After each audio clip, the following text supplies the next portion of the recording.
Pathanamthitta Ranni Naranammoozhy bud സ്കൂളിന് ഓണസമ്മാനമായി school bus സമ്മാനിച്ച Ranni MLA Pramod Narayanan.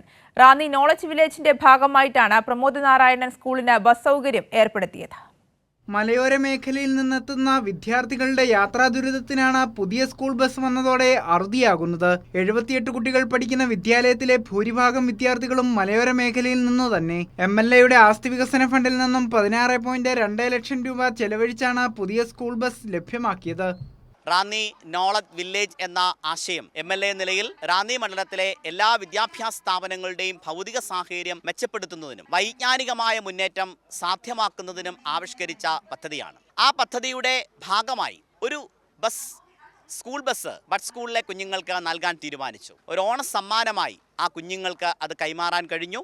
ബസിന്റെ ഉദ്ഘാടനം അഡ്വക്കേറ്റ് പ്രമോദ് നാരായണൻ എംഎൽഎ നിർവഹിച്ചു. Block panchayat president KS Gopi, ജില്ലാ കളക്ടർ S പ്രേംകൃഷ്ണൻ, അധ്യാപകർ, PTA ഭാരവാഹികൾ തുടങ്ങിയവർ ഉദ്ഘാടന ചടങ്ങിൽ പങ്കെടുത്തു. കൈരളി ന്യൂസ്, പത്തനംതിട്ട.